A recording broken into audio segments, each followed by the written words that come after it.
제주에 내려간 첫 해에 하나님께서 흑돼지를 통해 주신 교훈을 먼저 여러분께 나누고자 합니다.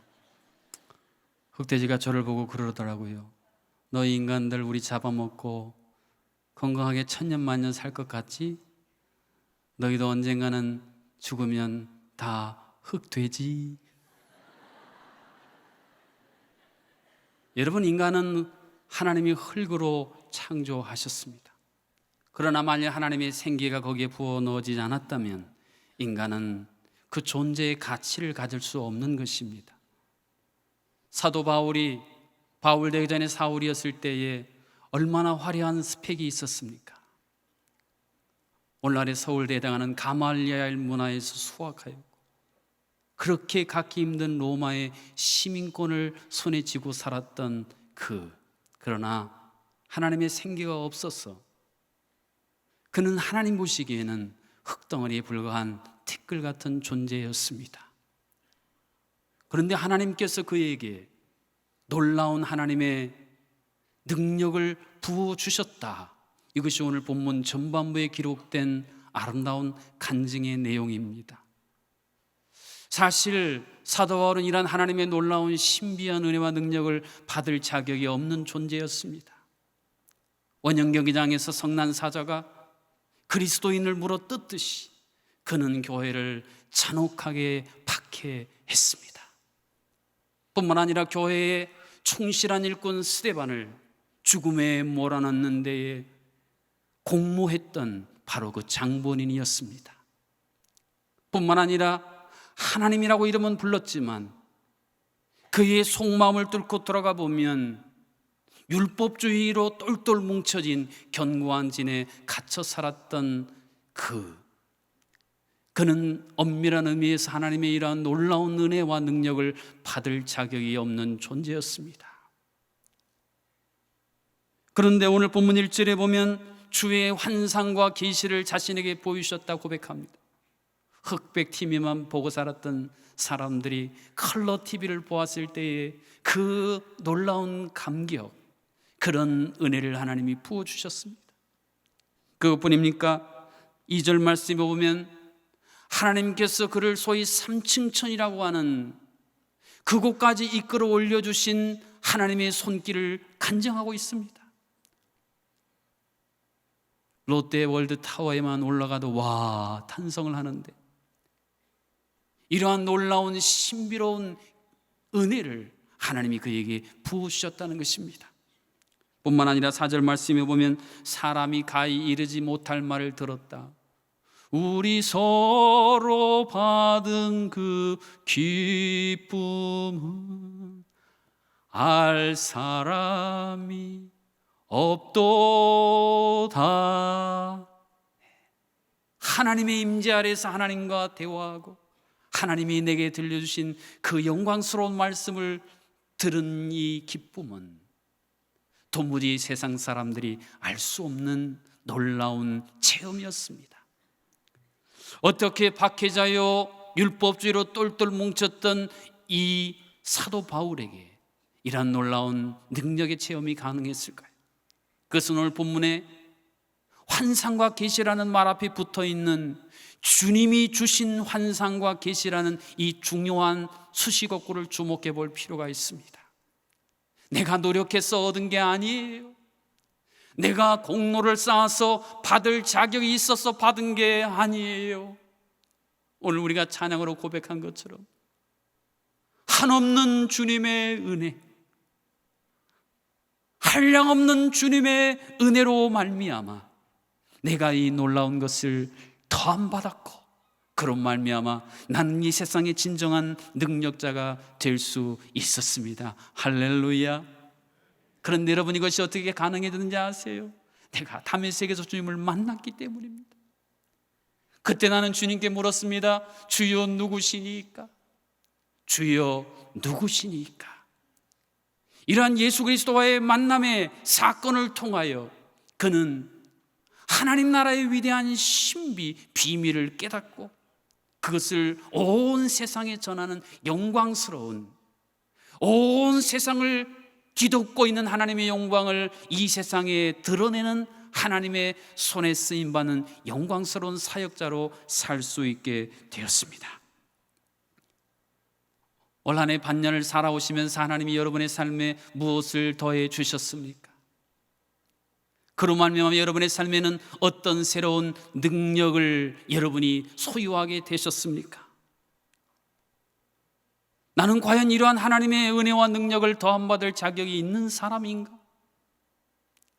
열심히 있다고 하지만 많은 순간 우리는 마르다처럼 주님의 뜻은 아랑곳하지 않고 자기 열심에 빠져 살아갈 때는 얼마나 많이 있었습니까?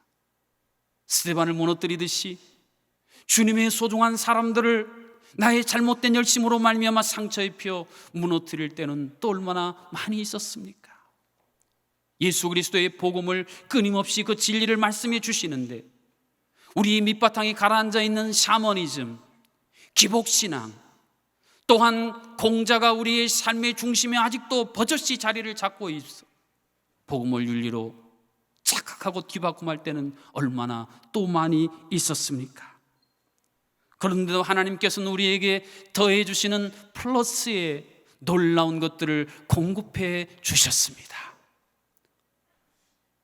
어떻게 이것이 가능했습니까? 오직 주가 부어 주셨습니다. 세상에서 말하는 능력은 내가 노력하고 내가 애쓰고 내가 몸부림쳐서 내가 손에 쥐는 것이라고 말하고 있습니다. 그러나 성경이 말하는 능력은 우리가 주님을 만남으로 말미암아 그 주님이 우리에게 공급해 주시는 은혜의 역사적인 결과라고 증언해 주고 있습니다. 작년 12월에 저에게 한 집사님이 목사님 교회에서 좀 멀긴 한데 꼭 한번 신방 와주세요. 그래서 갔더니 후두암 사기로요 곧 생명 잃을 위기에 있는 30대 후반의 한 남자분을 그 집에 함께 모시고 왔습니다. 방사선으로 식도가 다 망가져서 물도 제대로 삼킬 수 없는 힘든 상황이었는데 목사님이 말씀 전해주시고 기도해 주시오 하고 제가 가서 말씀 전하고 기도하고 돌아왔어요. 그런데 7개월이 지난 수요일에 목사님 다시 한 번만 저희 집에 와주세요. 그래서 가봤더니요 그분이 최근에 병원 가서 진료를 했는데 암이 다 사라져 버렸답니다. 할렐루야.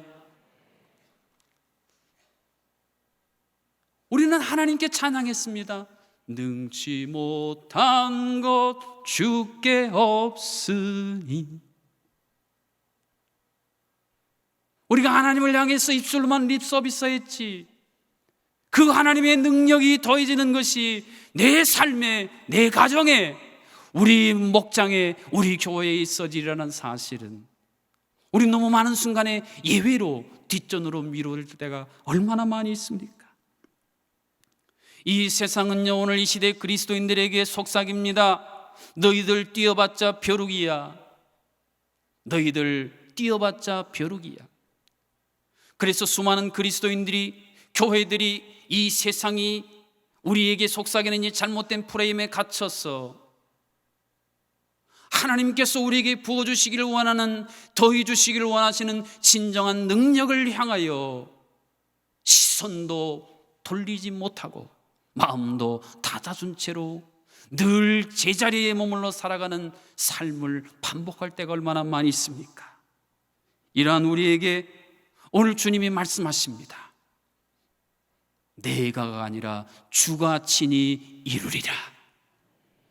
이웃의 좋은 집사님을 만났던 그 형제, 생명부지의 목사를 만남을 통하여 그 이후로 방송 설교를 통하여 주님을 만나고 3개월 분량의 기도문을 쓰는 이 놀라운 주님의 채워주심, 더해주심, 부어주심으로 말미암아 세상이 죽었다 선고했던 이 사람이 새로운 생명을 얻었던 것처럼 오늘 진정한 생명, 진정한 소망, 진정한 능력을 잃고 살아가는 우리들에게 주님이 동일하게 약속해 주고 계십니다.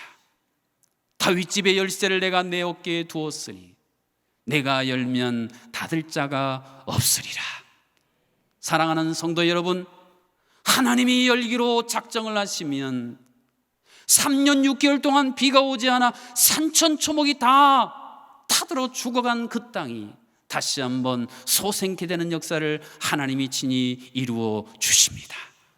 하나님이 이루어 주실 이 놀라운 채워주심의 은혜와 능력이 다가오는 올해의 하반기에도 여러분의 삶 가운데 가득 차고 넘치시기를 주님의 이름으로 축복합니다.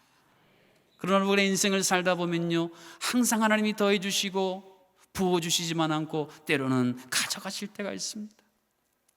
때로는 감하실 때가 있습니다. 플러스에서 마이너스로 전환될 때가 있다는 것입니다.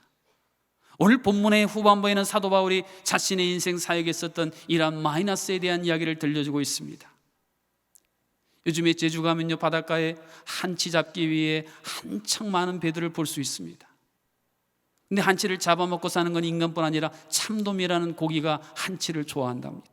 어느 날 바닷가에서 한치가 막 놀고 있는데 참돔이 와서 이놈 그랬더니 한치가 하나님이 주신 고유의 방어 무기인 먹물을 쫙 분사했습니다. 그랬더니 참치가 그랬대요. 한치 앞도 못 보게 하네. 오늘 사도 바울이 그런 자신의 입장을 말하고 있는 것입니다. 내 육체에 있는 이 가시 때문에 내가 갑자기 설교하다가 그 이후의 결과가 어찌게 될지 한치 앞도 볼 수 없는 이 내 육체의 가시 때문에 힘들고 어려웠다는 것입니다. 그런데 더 놀랄 사실은 본문에 보면 그것을 하나님이 내게 주셨으니라고 말하고 있다는 사실입니다. 하나님이 사랑하시는 사도 바울인데 어떻게 그렇게 고통스러운 육체의 가시를 주실 수 있는 것일까요? 자기의 모든 것을 다 포기하고 헌신하고 오로지 하나님 나라와 영광을 위해 불태우는 그의 삶 가운데 어떻게 하나님은 그런 가시를 통하여 한치 앞도 볼 수 없는 조마조마한 인생이 되도록 그렇게 만드셨던 것일까요? 이러한 질문에 대해 오늘 본문 7절 말씀에 보면 하나님이 내게 여러 계시를 보여주시니 놀랍고 위대한 이 역사로 말미암아 내가 너무 자만하지 않게 하시려 합니다라는 사실을 말씀해 주고 있습니다. 하나님의 사람들이 하나님 뜻대로 잘 살다가요, 사람들 눈치 보다가 하나님의 통치에서 벗어날 때가 얼마나 많이 있습니까? 사람들 눈길에 내가 주목받으려다가 그 눈길에 미끄러져서 골절상 입을 때는 또 얼마나 많이 있습니까? 세상에 하나님의 사람들을 겁주려고 눈총을 들이대며 꼼짝 마 그랬을 때에 그것에 움츠러들어 치명적인 상처를 입을 때는 얼마나 많이 있습니까? 오늘 사도 바울은 이 사실을 주님이 나를 쳐서라는 이 쳤다라고 하는 단어를 통해 고백을 해주고 있습니다. 우리가 잘 아는 내가 내 몸에 예수 그리스도의 흔적을 지녔다라고 하는 이 놀라운 고백에 쓰인 이 단어가 오늘 본문에 나오는 쳐서라는 동사에서 파생된 명사라는 이 사실은 주님이 내게 주신 허락하신 가시, 그런 말미암아 내게 쳐서 내가 너무 아팠는데 그 안에 담겨있는 하나님의 또 다른 놀라운 섭리와 능력을 누리게 되었다는 고백인 것입니다. 저희 어머님 돌아가신 지 1주년 됐는데 목사님 와서 예배 드려주세요 해서 갔습니다. 그랬더니 예배를 드리고 그런 이야기를 하세요. 성장 가정 속에서 어머님이 회초리를 많이 때리셨답니다. 그때는 너무 아팠고 그때는 억울했고 그때는 고통스러웠는데 나중에 정신을 차리고 철이 들고 믿음 생활을 하다 보니 내가 오늘 이 자리에 있게 된 거 다 어머니의 그 사랑의 회초리 때문이었습니다. 그런 고백을 하면서 내 어머니가 내게 주신 그 사랑의 회초리 자욱이 지금도 그립습니다며 눈물을 주르르 흘리는 한 아들의 고백처럼 하나님이 내게 주신 이 영광스러운 체험들로 말미암아 내가 달선하는 열차처럼 궤도를 이탈한 우주선처럼 벗어날 것을 하나님이 미연에 방지해 주시는, 마치 욕실에 미끄러지지 않기 위해 미끄럼 방지 매트를 까는 것처럼 하나님이 내게 이러한 놀라운 섭리 은혜를 베풀어 주셨습니다. 이 사실을 우리에게 강력하게 고백하고 있는 것입니다. 그로 말미암아 나는 하나님의 사랑을 이제는 머리로만 하는 것이 아니라 내 가슴 중심으로 알게 되었습니다. 여러분, 평생을 그저 머릿속 지식으로만 하나님을 알고 머릿속 지식으로만 하나님을 사랑하는 사람들이 얼마나 많이 있습니까? 평생을 내 심장 가슴이 고동치며 하나님 사랑합니다. 이전보다 더욱 사랑합니다.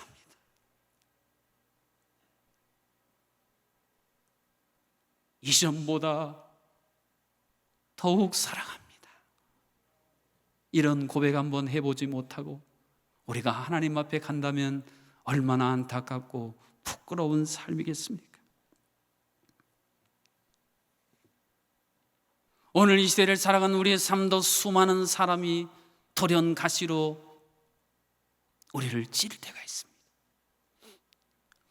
나를 둘러싼 환경이 갑자기 가시덤불이 되어 내 삶을 압박할 때가 있습니다.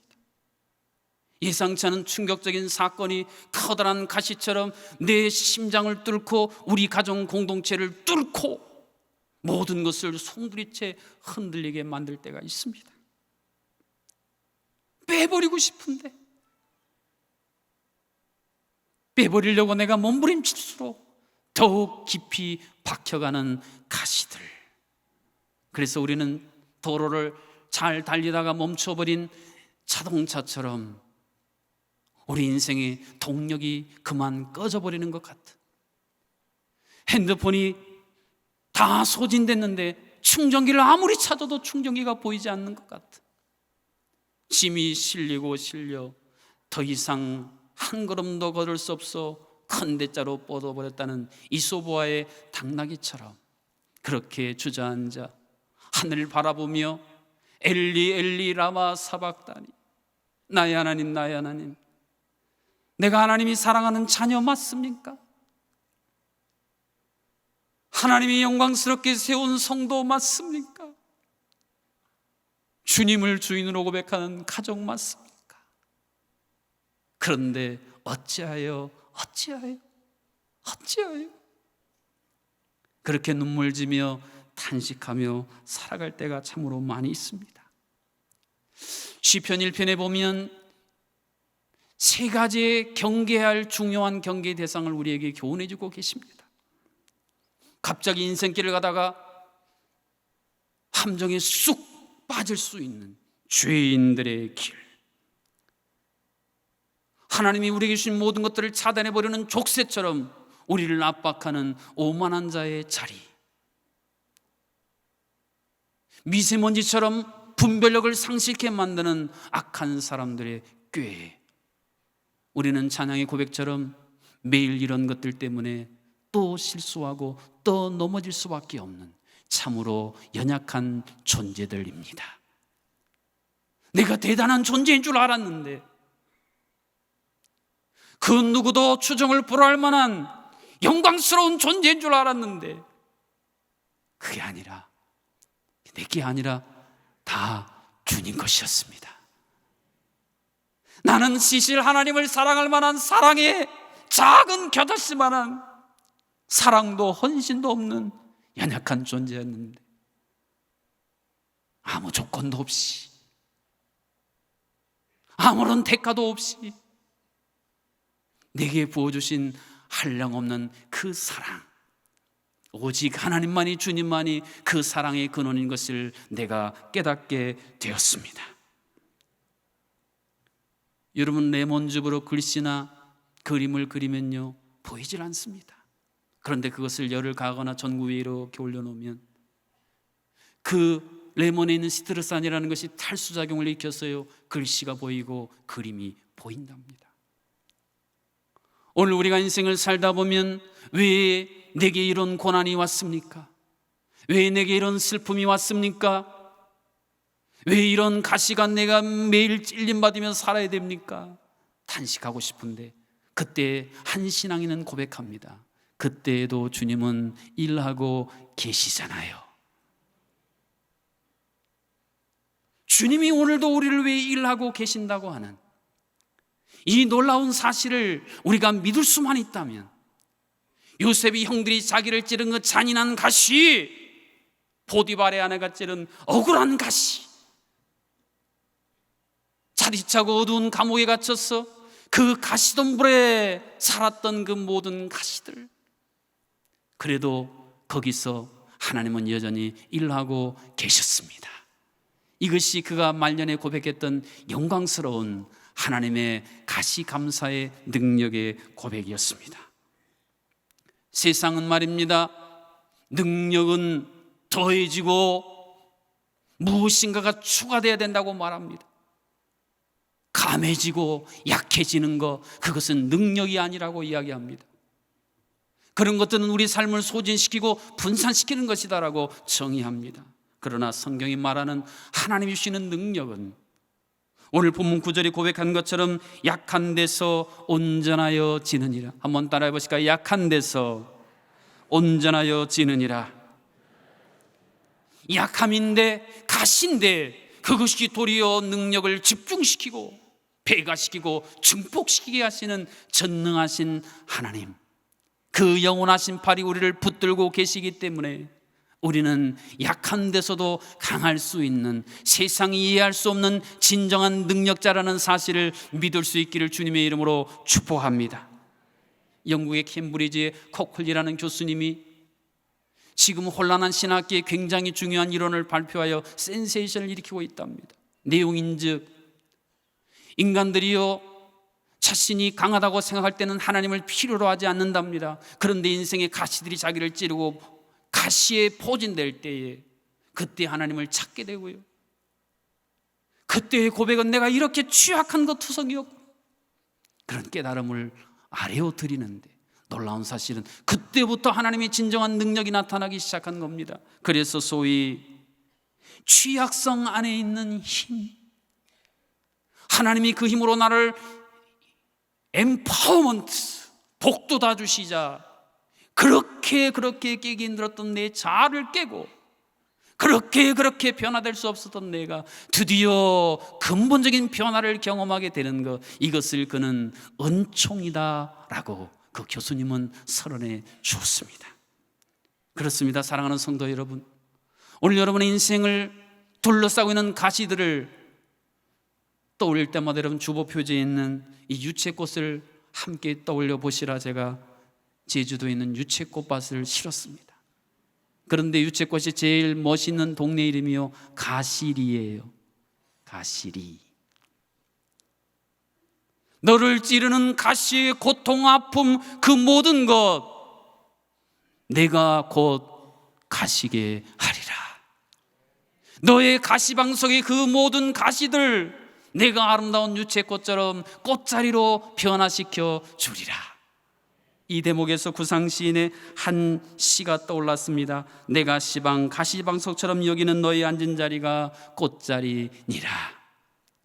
제가 제주에 처음 부임해서 중환자들을 이렇게 신방했는데요, 어떤 한 분에게 갔습니다. 그분은 꽤 오랫동안 예수님을 믿다가 갑자기 어떤 잘못된 사람들의 이야기에 혹해서 돌을 쫓는다고 신앙을 떠났어요.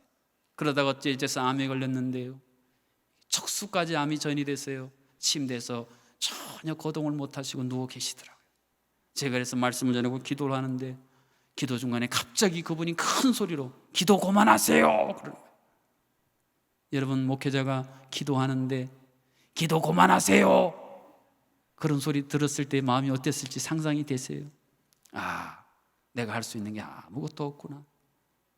내가 대단한 비전과 야심을 품고 제주 땅에 왔는데, 그래도 내가 꽤 잘 나가는 부목사 시절을 겪은 심상치 않은 목사가 왔는데 내가 할 수 있는 게 하나님 아무것도 없습니다. 그렇게 하나님께 고백했습니다. 그런데요, 세월이 좀 지났는데 이분이 휠체어를 타고 예배에 나오기 시작했습니다. 의사가 못 걷는다 했는데, 그러더니 몇 개월 있다가는요 지팡이를 짚고 예배에 나오기 시작했어요. 지금은요 2다리로 멀쩡하게 예배에 나오기 시작했어요. 근데 그분이 얼마 전에 저에게 이메일을 보냈는데, 지난 수년간 병상에서 하나님이 주신 깨달음의 은혜를 병상록으로 쭉 글을 쓰셨더라고요. 그래서 이거 출판해서 전도대 첨부 기증하고 싶은데 목사님 추천의 글 좀 써주세요, 그런 내용이었습니다. 사랑하는 성도 여러분, 질병이라는 가시가 없었다면 이분이 어떻게 하나님께로 다시 돌아올 수 있었겠습니까? 그때에는 그 암이라는 가시가 고통스럽고 억울했고 힘들었지만 그런 말미암아 그는 영광스러운 주님께 나아갈 수가 있게 되었습니다. 예수님의 십자가의 가시들을 기억하십니까? 가장 처절한 가시, 가장 절망스러운 가시, 가장 고통스러운 가시. 그런데 주님은 그 가시방석 같은 십자가를 영원한 부활과 생명의 찬란한 꽃을 그 자리에서 피워주셨습니다. 그리고 어떤 신학자가 고백한 것처럼 그 십자가의 즐거운 교환을 우리 모두에게 선물로 허락해 주셨습니다. 그래서 오늘 9절에서 그렇게 고백할 수 있는 것입니다. 그러므로 도리어 크게 기뻐함으로 나의 여러 약한 것들에 대해 자랑하리니 이는 그리스도의 능력이 내게 머물게 하려 함이라. 사랑하는 성도 여러분, 오늘날 많은 그리스도인들이 자신의 인생에 있는 가시들을 너무 주목합니다. 내게 왜 이런 가시들이 있는가? 그러나 그것은 세상이 전해준 오답노트입니다. 그런 오답노트를 바라보고 있는 우리에게 주님이 이 시간 말씀하고 계십니다. 너 가시 찔려서 아프니?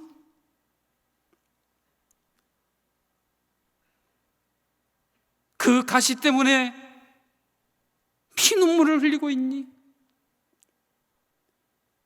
그 가시 때문에 밤에 잠도 제대로 이루지 못하고 있니? 왜 내 자녀들은 다른 집안 자녀들처럼 아름답게 꽃 피우지 못하고 늘 가시덤불 속에 방황하고 있는가? 낙심하고 있니? 어디를 봐도 가시천지라서 답답하니? 두렵니? 그러나 그리스도의 능력이 내게 머물게 하려 함이라. 우리가 찬양하지 않았습니까? 내 영혼이 은총 입어 중한제짐 벗고 보니.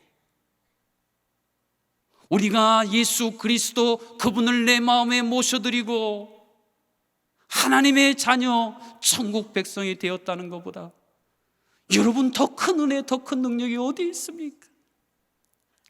더럽기가, 추하기가, 사악하기가 그지없는 우리 안에 그 거룩하신 보혜사 성령님이 우리를 성전 삼아 거하시는 것보다 더 큰 능력이 어디에 있습니까? 우리가 이 사실을 깨달을 수만 있다면 주님 한 분만으로 나는 만족할 수가 있습니다. 그 주님이 진정 나의 능력입니다.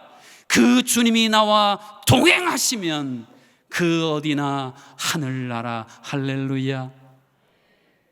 하프라인에 서서 하프타임을 출발하기 위해 대기하고 계신 사랑하는 성도 여러분, 하나님이 더해 주신 것도 감사와 능력이요, 하나님이 감해 주신 것도 감사와 능력이라고 하는 이 중요한 사실을 양손에 붙들고 다시 한번 힘차게 일어나 생명 주께 있네, 소망 주께 있네, 능력 주께 있네, 이 놀라운 생명과 능력과 소망의 환희를 향해 담대히 나아가는 우리 모두가 될 수 있기를 주님의 이름으로 축복합니다.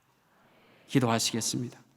살아계신 아버지 하나님, 우리에게 복음을 전해주시고 중한제짐 싣고 늘 억눌려 고통 가운데 죽을 수밖에 없는, 영원히 죽을 수밖에 없는 우리들을 위해 독생자 예수 그리스도 가시 찔리게 하시고 채찍에 맞으심으로 우리를 낫게 하신 그 주님을 이 시간 찬양합니다. 약한 데서 온전해지게 하시는 하나님, 찌르는 가시를 통해 사랑을 각인시켜 주시는 이 하나님의 놀라운 섭리와 새로운 능력을 손에 붙들고 아버지 이 땅에 가릴 수 없는 주의 영광을 온전히 드러내는 주의 자녀들, 성도들, 교회 되게 하여 주시옵소서. 예수님의 이름으로 기도하옵나이다. 아멘.